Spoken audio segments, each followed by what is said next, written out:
10e partie, Philae, le principe féminin.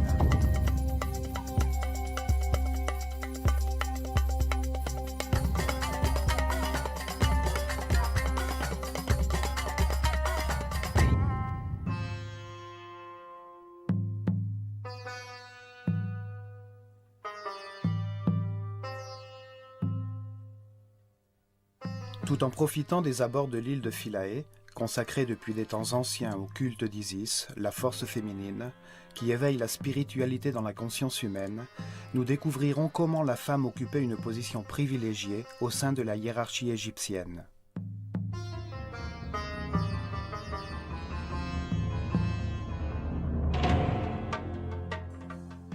L'univers égyptien reposait sur le couple, le masculin et le féminin, égaux entre eux, chargés de créer l'ordre au milieu du chaos, de faire du monde une perfection et de la conserver ensuite pour l'éternité.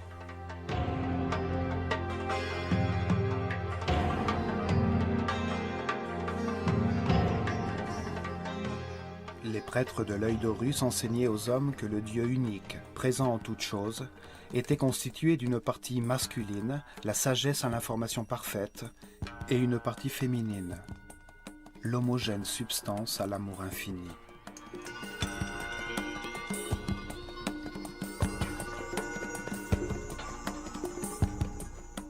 Au plus haut niveau de son univers divin et ordonné, Atum, ainsi nommait-on le Dieu unique, la sagesse absolue, alors que l'univers ne s'était pas encore manifesté, avait également une dimension féminine appelée Nun, la substance virginale, la matière indifférenciée et homogène, les eaux primordiales, l'amour infini. Atum et Nun, le couple originel en état de repos, activaient leur volonté divine, achevant l'équilibre existant, et ce faisant, ils devenaient Ptah et Sekhmet. Le même Dieu unique, mais désormais doté d'autres caractéristiques, puisque sa propre volonté le mettait en mouvement. Ptah, la partie masculine du Dieu unique, émettait une information créative. Sekhmet, la partie féminine, l'enfantait à l'intérieur de la substance d'amour, manifestant le fiat lux, l'énergie et la substance lumineuse en mouvement. Ptah et Sekhmet sont les feux multiplicatifs de tout ce qui a été conçu. Ils créaient d'autres couples de divinités créatrices, les forces fondamentales nommées Néter, extension de la cause primordiale dans un univers divin.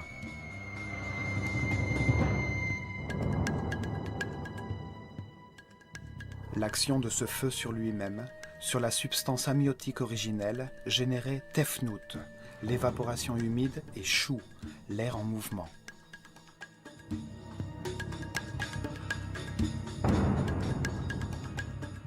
Ce couple de divinités, Tefnut et Shu, vapeur et air en mouvement, aide à différencier l'esprit primordial, en le condensant, en le matérialisant, générant un autre couple, Geb, la terre, et Nut, le ciel.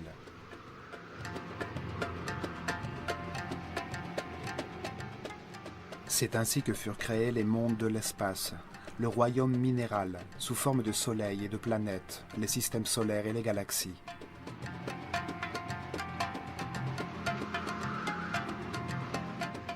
Dans ce monde divin, deux nouveaux couples sont nés, Osiris et Isis, Seth et Nephthys.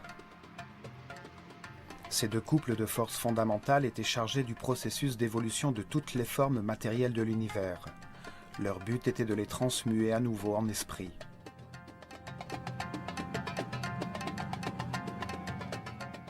Ainsi, sous l'action des divinités créatrices, la matière originale est différenciée. D'innombrables combinaisons mathématiques produisent différentes structures vibratoires. Sur la planète, le royaume végétal est né à l'état stationnaire et le royaume animal est né en mouvement.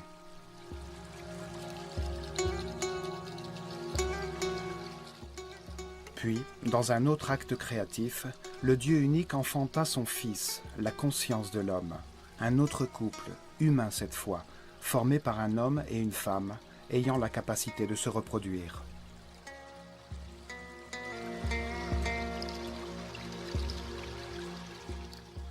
Une fois que cet acte a eu lieu, Ptah et Sekhmet, le couple qui créa l'univers, devient Amon et Mut, principe masculin et féminin du Dieu unique quand il crée l'homme.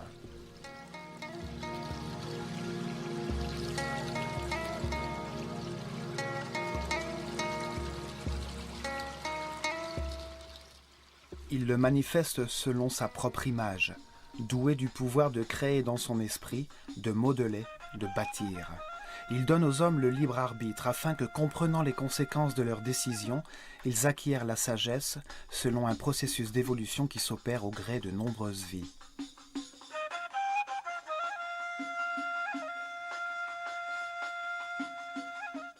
La structure égyptienne de l'univers divin et humain est fondée sur le couple. Ainsi donc, la femme, avec sa présence amoureuse, jouait un rôle très important au cœur de la société.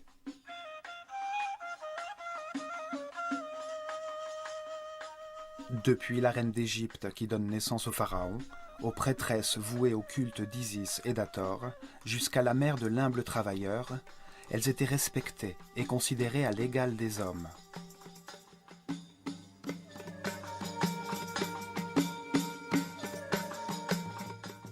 L'île de Philae était dédiée à Isis. Mère d'Horus, cette figure était le symbole de la maternité. Isis occupait dans le cœur des Égyptiens la même place que la Vierge Marie pour les catholiques.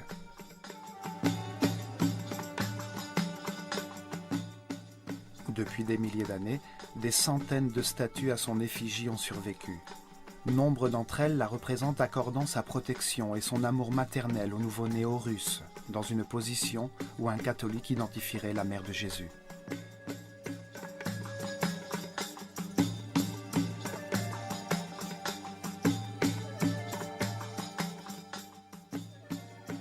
L'île accueillait les initiés et les prêtresses vouées à son culte dans une société égalitaire. Des centaines de femmes, appelées Mvet Neter, étaient chargées de l'éducation musicale, des danses et de jouer du sistre durant les rituels dans tous les temples d'Égypte.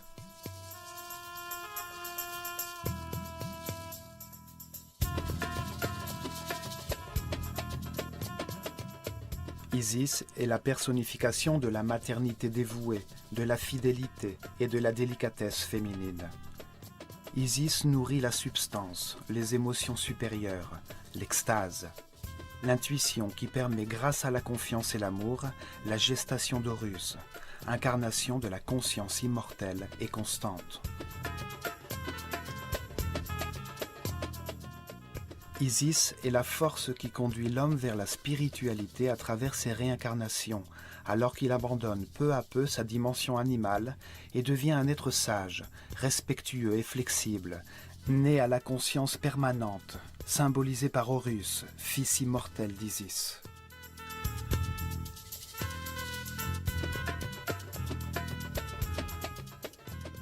Isis est la matrice de cette conscience permanente. Elle fait naître dans l'univers intérieur de chaque homme les émotions supérieures lui permettant d'élever sa fréquence vibratoire. Isis descend des dimensions supérieures jusqu'à la conscience, inspiration qui produit les idées qui sont à l'origine des arts.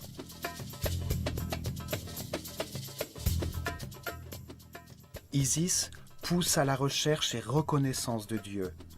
Elle pousse sur la route de la spiritualité, conduisant chaque homme à ressentir librement l'émotion supérieure d'adoration de Dieu, ce qui l'amène à l'extase.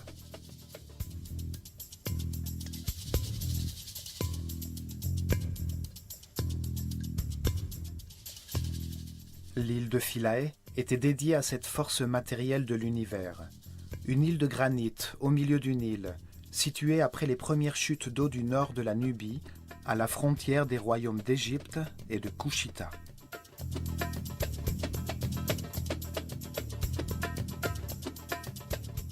Philae signifie île ou monticule sur les eaux qui émergent au temps de Ra. Ce nom suggère l'usage sacré du site depuis des temps anciens.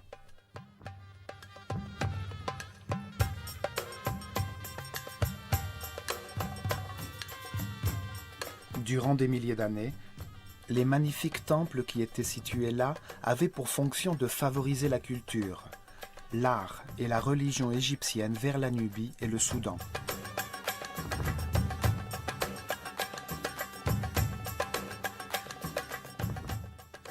Les ruines les plus anciennes sont situées au sud-est. Là, il y avait un temple orienté vers l'étoile Canopus et dédié à la divinité Mandoulis.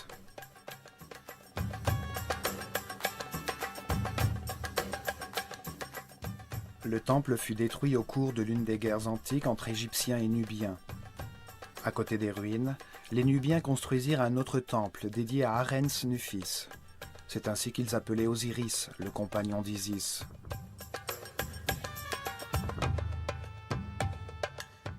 Les Égyptiens, reprenant le contrôle de l'île, construisirent un premier temple dédié à Isis.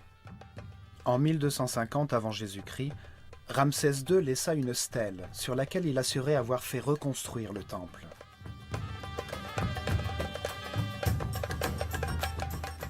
Le pharaon Taharqa fit de même en 680 avant Jésus-Christ. Et 120 ans plus tard, en l'an 560 avant Jésus-Christ, le pharaon Amasis commanda les sculptures du pylône.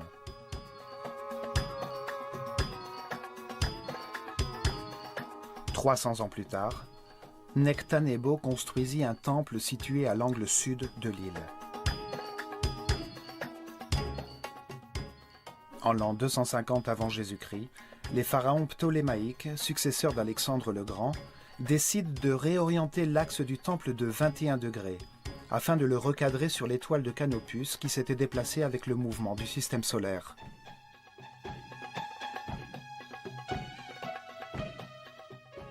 Les temples des étoiles étaient démontés et réassemblés tous les 300 ou 400 ans, afin de les recentrer sur l'étoile qu'ils étudiaient.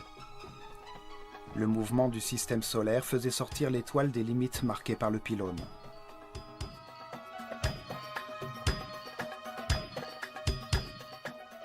Le temple aurait dû être entièrement déplacé pour s'adapter à son nouvel axe. Mais durant cette période, les intérêts ptoléméens étaient davantage centrés sur la Grèce et la Macédoine, en raison des rivalités qui les opposaient aux autres rois grecs, entre lesquels Alexandre avait divisé son royaume.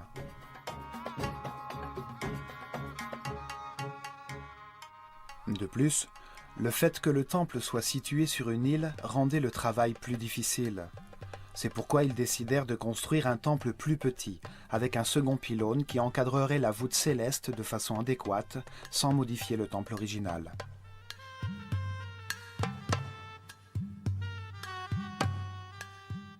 Alexandrie était devenue la capitale de l'Égypte, et le grec était sa langue officielle.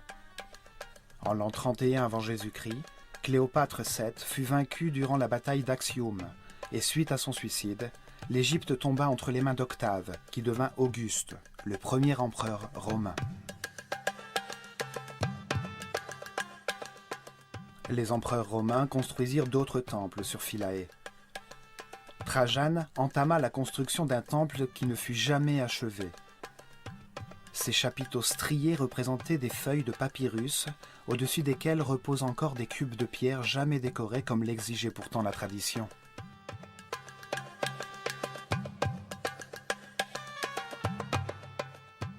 Philae fut l'un des derniers sites d'Égypte où vivaient encore des prêtres voués à l'ancien culte.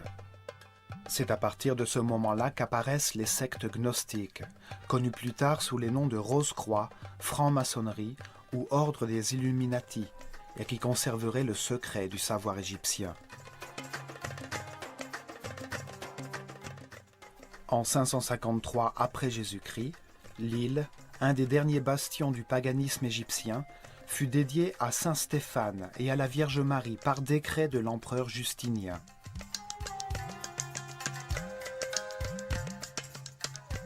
Au XXe siècle, Philae fut submergée sous les eaux du barrage d'Aswan. Avec les fonds de l'UNESCO, le temple et les autres bâtiments furent entièrement démantelés et reconstruits sur l'île d'Agilkia, en suivant le modèle de l'île initiale.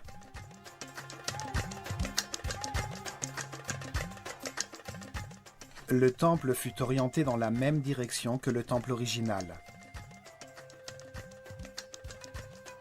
Norman Lockyer établit l'axe du temple original à 76,5 degrés sud-est, centré sur les mouvements de l'étoile de Canopus au-dessus du pôle sud, dans la même position que le temple d'Edfu.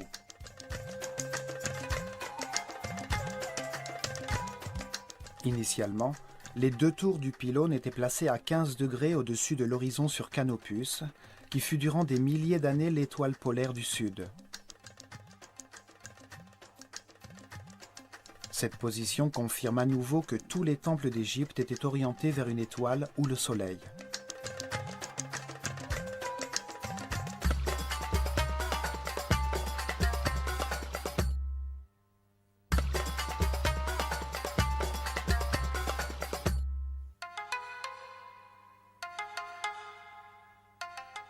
En arrivant depuis le Nil, on observe l'imposant bâtiment. Les deux pylônes qui forment la grande cour intérieure et le grand nombre de colonnes constituant la cour hypostyle qui conduit au temple de Nectanebo.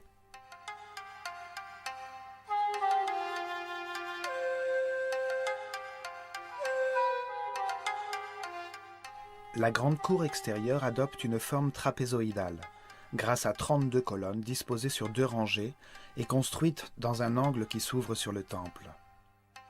Cette disposition produit une illusion de grande profondeur.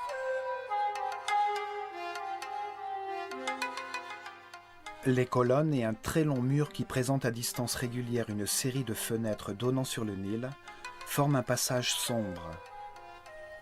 Toutes les colonnes sont différentes. Telle une canée de papyrus, leurs chapiteaux aux motifs floraux et aux couleurs vives adoptent différentes formes.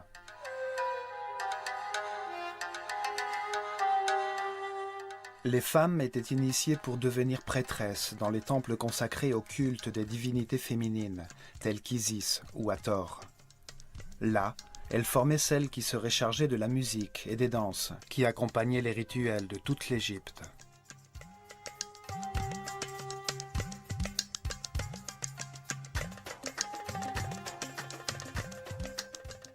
Les femmes qui se consacraient à la musique portaient le titre de Shemayet. Elles pouvaient aussi servir des divinités masculines. Elles pouvaient également devenir scribes.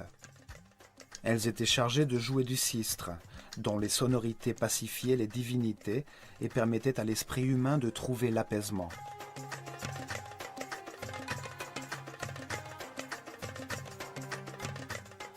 Les prêtresses vouées à Hathor remplissaient d'autres fonctions sociales. Hathor était la divinité de la sexualité féminine, de l'amour, de la musique et la danse, dont les célébrations étaient le lieu d'ivresse, origine des festivités dédiées à Bacchus.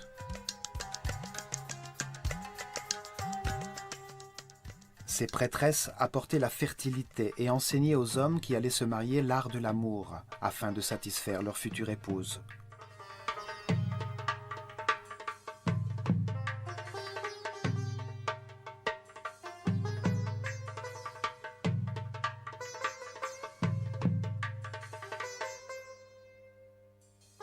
À l'est, contre la colonnade de la grande cour, il y a un petit temple consacré à Imhotep, le grand prêtre qui construisit la pyramide à escalier de Saqqara et laissa les plans des temples de Dendera et d'Edfu.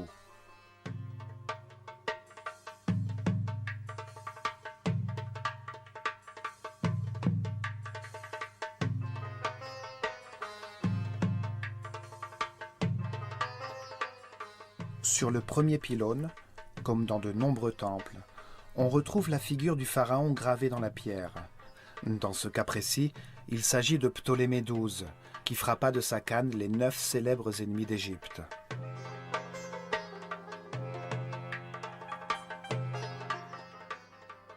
C'était une sorte de conjuration graphique et symbolique qui maintenait éloignées les forces du chaos et proclamait la volonté du pharaon, médiateur entre l'homme et Dieu, de maintenir l'ordre en Égypte et dans le cosmos.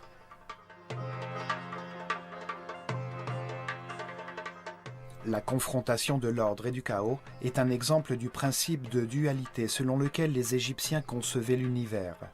De la même façon, le pays avait 2 territoires. La longue vallée du Nil, appelée Haute-Égypte, et le delta qui s'ouvrait sur la Méditerranée, appelé Basse-Égypte.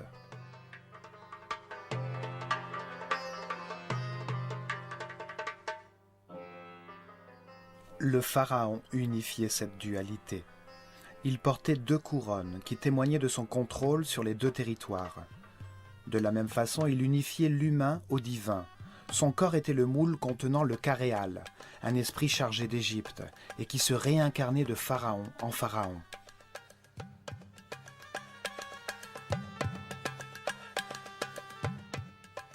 C'est pour cette raison que le pharaon, la personne la plus importante d'Égypte, représentait le degré de conscience atteint par le peuple durant son règne. Il était une sorte de dieu mineur, réincarnation vivante de l'esprit à qui Dieu confiait la tâche de gérer l'Égypte.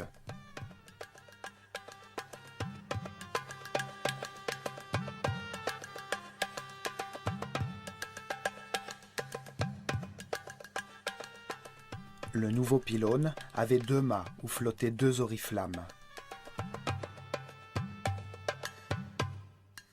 Ces 2 tours auraient dû être symétriques et unies par un portique. Cependant, sur Philae, la tour de gauche possède une porte qui menait directement à la chapelle de la naissance.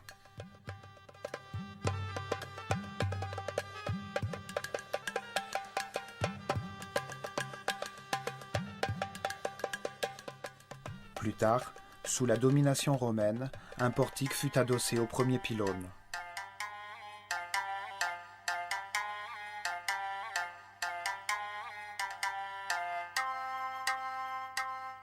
Dans cette chapelle, on célébrait la naissance des divinités et de leurs enfants, comme Horus, la maternité d'Isis, quand Sirius, sa correspondance stellaire, venait annoncer la nouvelle année, le solstice d'été et la montée du Nil.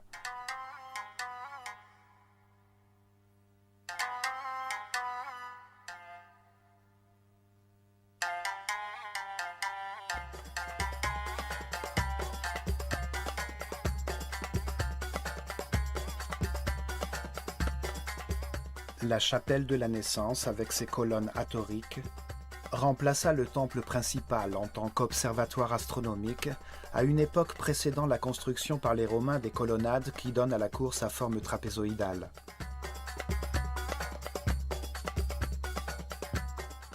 Aucune société n'a autant que l'Égypte valorisé les femmes. Cette société considérait l'homme et la femme à égalité, grâce à leur conception philosophique de Dieu.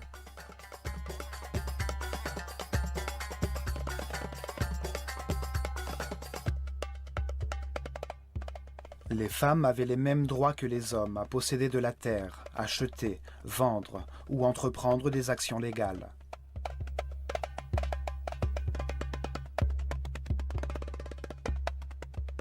Cependant, jamais une femme n'occupa une fonction administrative. Les hommes étaient chargés du maintien de l'ordre. Le pharaon gouvernait et les hommes administraient l'empire.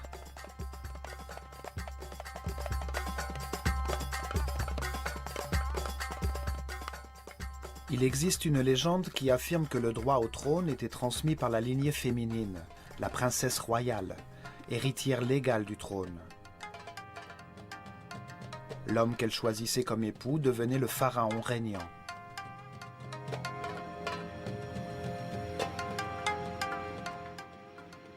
Ce qui obligerait chaque roi, en dépit du fait qu'il soit le fils de son prédécesseur, à légitimer son accès au trône par un mariage avec sa sœur ou sa demi-sœur.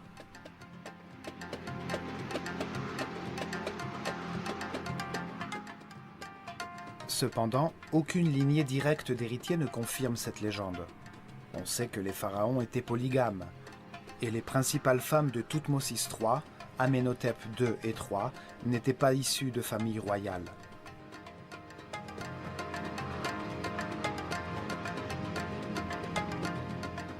En réalité, les pharaons qui épousèrent leur sœur ou leur demi-sœur le firent par désir d'imiter les divinités Isis et Osiris, ou Seth et Nephthys, qui étaient frères et sœurs et époux.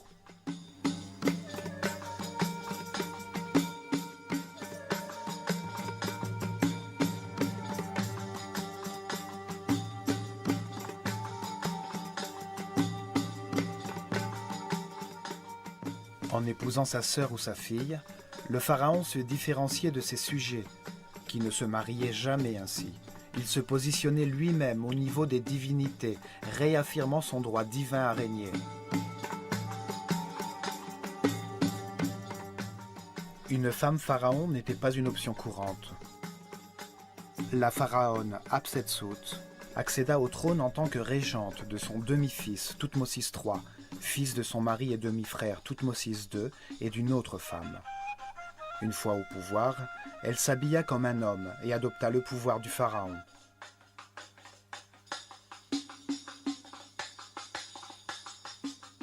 Après son règne, sa représentation en tant que pharaon fut systématiquement effacée, faisant disparaître des mémoires la trace d'une femme qui avait accédé au pouvoir d'une façon incorrecte. Cependant, ses représentations en tant que reine sont restées intactes.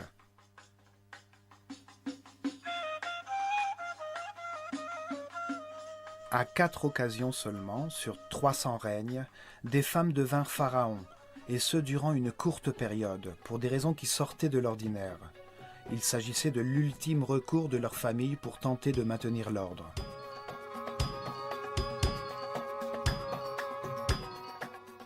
La première d'entre elles fut la reine Nitocris, qui régna à la fin de la 6e dynastie, au début du chaos, aujourd'hui appelée la première époque intermédiaire.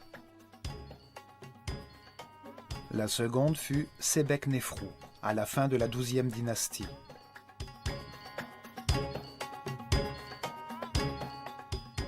La troisième fut Taousert, qui prit le pouvoir après le chaos causé par Moïse et les 10 plaies qui s'abattirent sur le pays, quand son époux Séti II trouva la mort en traversant la mer Rouge. La quatrième fut Cléopâtre, après avoir tué son frère et avant que l'Égypte ne devienne une province romaine.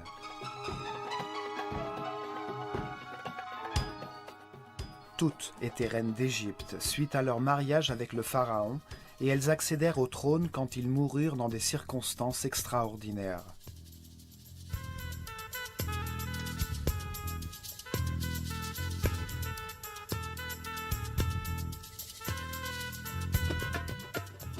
Les prêtres pouvaient se marier, mais ils ne pouvaient épouser qu'une seule femme. Tous les autres hommes, y compris le pharaon, pouvaient prendre pour épouse autant de femmes qu'ils le désiraient, mais la majorité d'entre eux optaient pour une seule femme. En Égypte, la séparation était légale dans le cas où le mariage échouait. L'homme devait rendre toutes les richesses et propriétés apportées en dot par la famille de sa femme, ainsi qu'une part de ses propriétés pour ses enfants.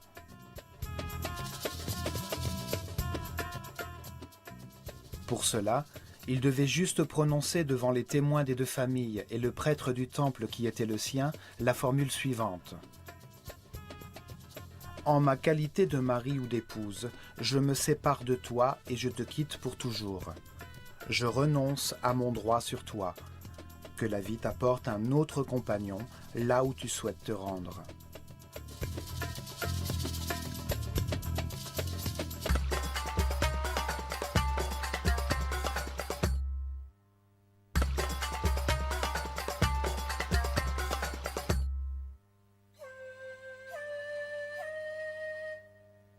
En dépassant le nouveau pylône, nous atteignons ce qui fut la cour du péristyle, aujourd'hui constituée de la façade originale du temple, du passage de droite avec ses 10 colonnes et sur la gauche de la nouvelle chapelle de la Naissance.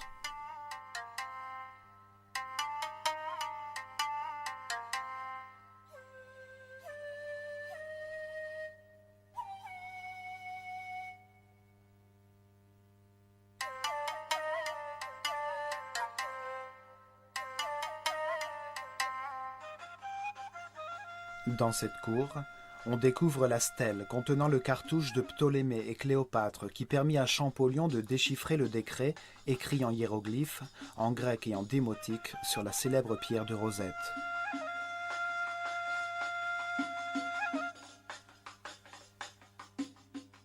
Ce décret obligeait à honorer la figure du pharaon. Pour mieux comprendre l'époque ptolémaïque, à l'époque de la restauration du temple, nous en résumerons le contenu.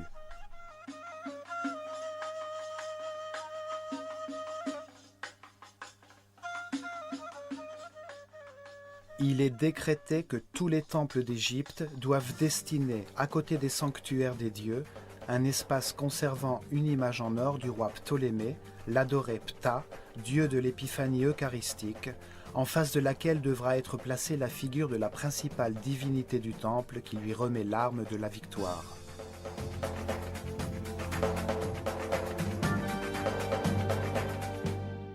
Tout ceci doit être conçu en accord avec le style égyptien. Les prêtres, vêtus de leurs robes sacrées, doivent l'adorer 3 fois par jour, célébrer en son honneur tous les rituels et le transporter durant les festivités à l'égal des divinités.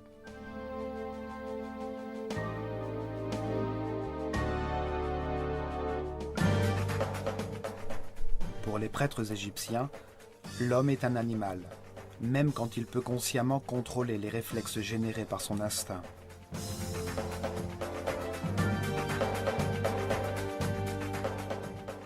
Les réactions automatiques permettent aux animaux et à l'homme de maintenir et de générer la vie.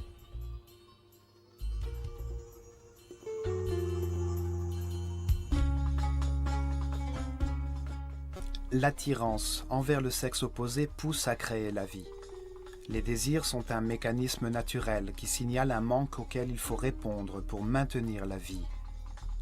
La peur engendre l'agressivité ou la fuite afin de défendre la vie.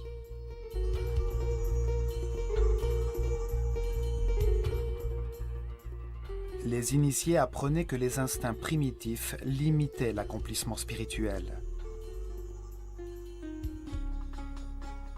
L'école des mystères possédait des temples spécialisés dans la génération de la conscience et fournissait la formation nécessaire pour mettre fin à ces comportements.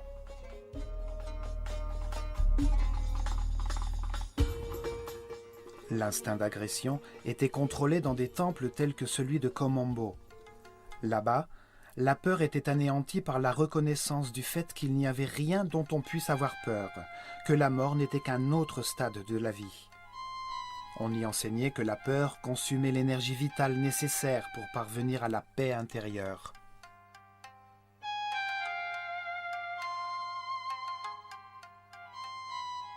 Les temples comme celui de Philae, consacrés aux divinités féminines, accueillaient les initiés des premiers niveaux qui, sous la direction des prêtresses, étaient éveillés à la conscience des désirs générés par l'instinct d'attirance.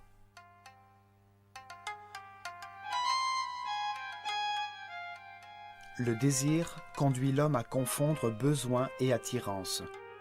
Il produit une réaction de goût ou de rejet dans le centre des émotions, qui à son tour connecte les émotions dans le cerveau. Mais les sentiments sont polaires. Ils peuvent être joie ou tristesse. Ils peuvent produire de la satisfaction ou son contraire. C'est pourquoi il est important de savoir ce qui les génère, afin de contrôler les instincts négatifs.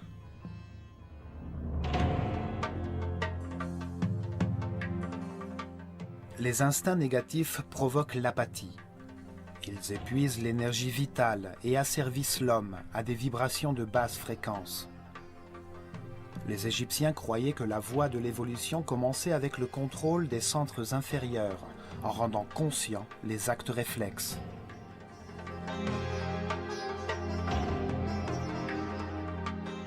La méthode égyptienne de transcendance des émotions, de la convoitise, des désirs sexuels passait par leur reconnaissance et l'expérimentation. Un être innocent et sans expérience perd facilement le contrôle de lui-même.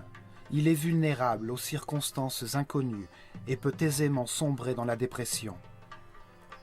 C'est pour cette raison que la première étape de la formation des prêtres, hommes et femmes, les entraînait à reconnaître leurs désirs.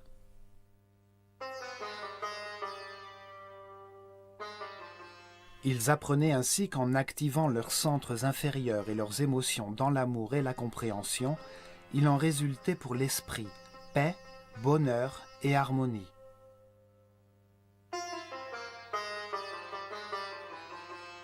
Le temple était considéré par les prêtres comme un modèle du monde, au moment de sa création initiale. À ce moment-là, Dieu rendit l'univers manifeste en faisant émerger des eaux du chaos un monticule de terre à l'image de la décrue annuelle des eaux du Nil, permettant au Dieu créateur d'apparaître et d'apporter une vie nouvelle dans le pays.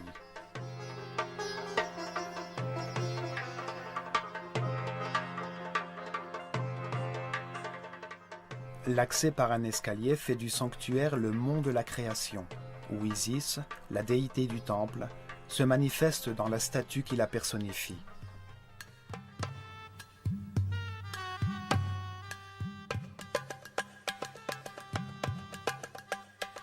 En montant vers l'intérieur, on arrive dans une petite cour entourée de colonnes, située au centre de la chambre de la vie, une salle hypostyle aux colonnes très élevées.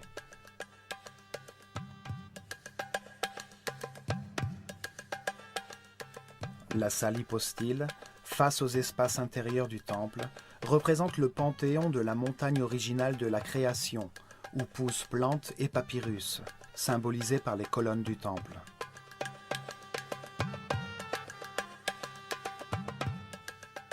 L'espace central, ouvert sur la chapelle pure, où les figures symboliques étaient exposées au soleil, selon un ancien rituel, pour renouveler leur énergie.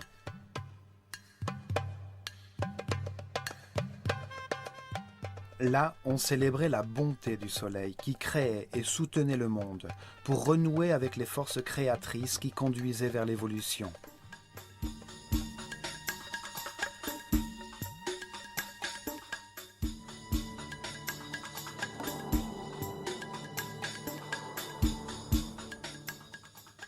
Les murs de cet espace étaient gravés, témoignant de la compréhension de l'univers.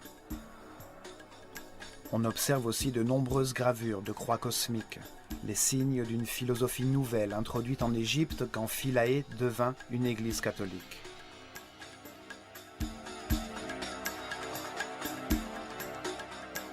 Une nouvelle vision du monde qui retira son sens à la vision traditionnelle égyptienne, la considérant comme aberrante et primitive.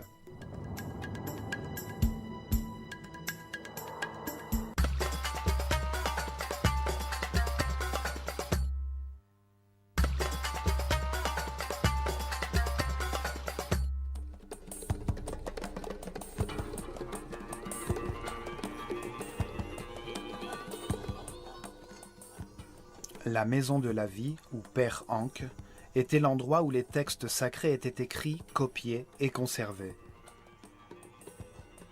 Là, on dessinait sur papyrus les illustrations originales qui étaient ensuite gravées sur les murs du temple.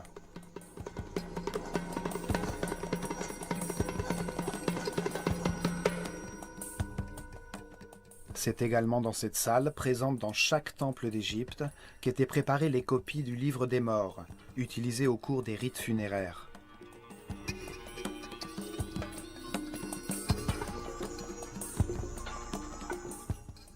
La maison de la vie était le centre d'enseignement du temple. Théologie, art, ritualité, magie, astronomie et médecine y étaient étudiées. La bibliothèque servit de modèle à la bibliothèque d'Alexandrie.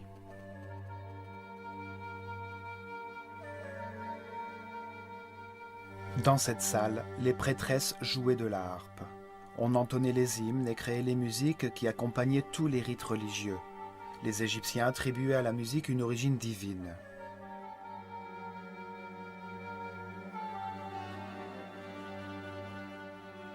Les murs du temple montrent qu'ils utilisaient de nombreux instruments de percussion. Des tambours, flûtes, des tarboukas et des sistres, essentiels dans les rites funéraires et les processions.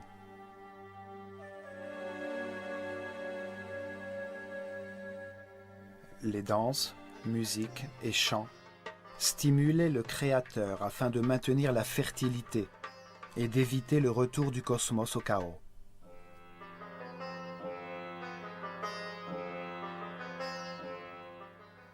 Les prêtresses prenaient également soin des malades qui venaient au sanatorium du temple.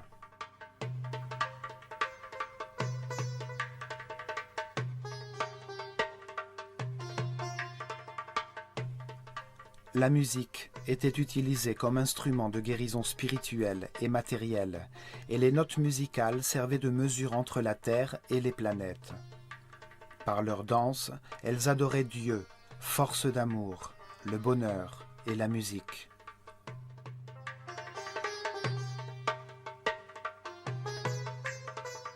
On arrive ensuite dans la salle des apparitions, dans ce cas précis non hypostyle, et sa salle traditionnelle qui communiquait avec l'extérieur par une ouverture latérale pour recevoir les offrandes du peuple.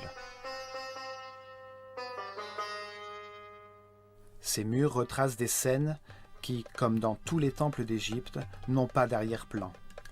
L'interaction entre le pharaon et les divinités s'exerce hors de l'espace et du temps.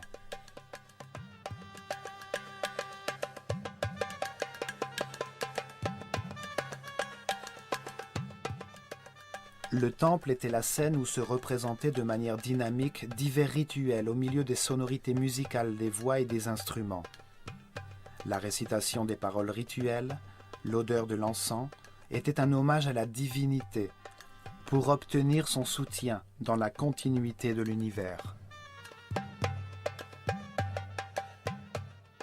Des liturgies quotidiennes et un ensemble de festivals cycliques où des figures symboliques recréaient les mythes dont ils faisaient partie, au cours de rituels qui avaient lieu dans l'espace du temple, puis se poursuivaient en procession de barques sacrées, le long du Nil, en direction d'autres temples. Les diverses parties qui constituaient le temple étaient avant tout fonctionnelles. Elles montraient de quelle manière les prêtres concevaient l'univers. Ici, le rituel les dotait de pouvoir légitimant l'ordre hiérarchique social de leur civilisation. Le rituel générait et organisait cet ordre social.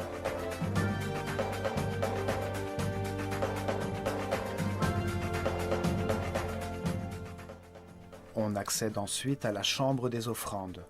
Sur la gauche, la chambre de la barque d'or, utilisée pour transporter la statue sacrée durant les processions.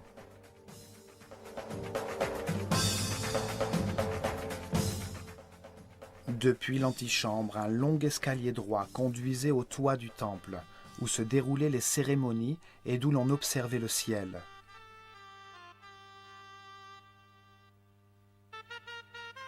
Sur le mur, une gravure de Ptolémée V, faisant des offrandes à Isis. Les parois, initialement dorées à leur fin, ont perdu leur couleur originale.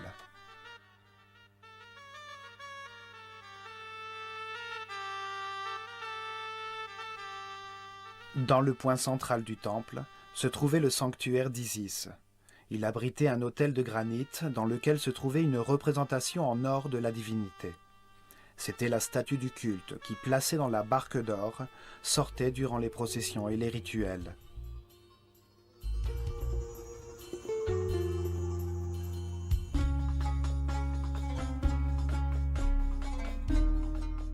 Isis, la Vierge Mère des Égyptiens qui enfanta Horus dans l'Immaculée Conception, porte au-dessus de la tête la forme d'un trône, un fauteuil symbolique sur le chakra de la couronne, sur laquelle la conscience permanente de chaque homme viendra s'asseoir pour régner dans l'éternité. Isis est la traduction grecque du mot égyptien Assed, qui signifie le trône de la conscience.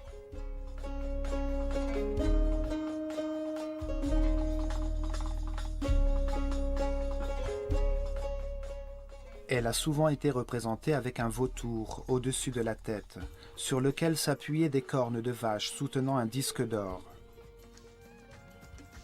Le vautour vole, entièrement voué à ses petits. Il transforme dans ses entrailles les substances en décomposition en alimentant une nouvelle vie.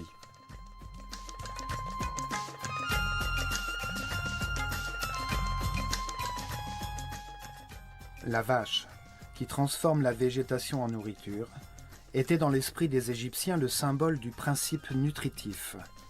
Ses cornes ont la forme de la lune ascendante. Elle enserre le disque solaire, source de vie et lumière de la conscience.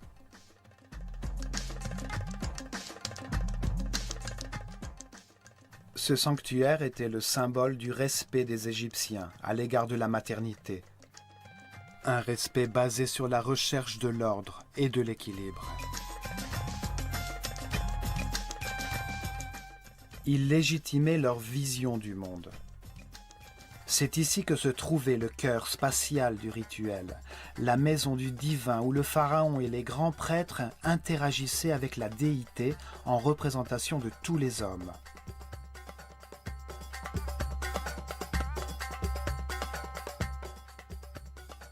Les images sculptées de la divinité la maintiennent en vie dans l'esprit de ceux qui la voient aujourd'hui. Elle les fait participer à ses rites et partager ses offrandes.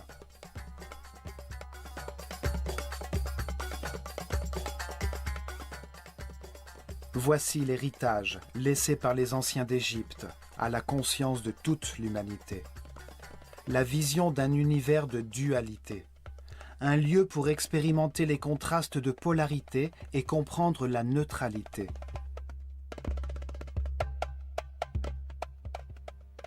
Une école conçue parfaitement par Dieu pour transformer, suite à de nombreuses réincarnations, un homme innocent en un homme sage, un animal en surhomme, grâce à l'expérience acquise à travers ses propres décisions.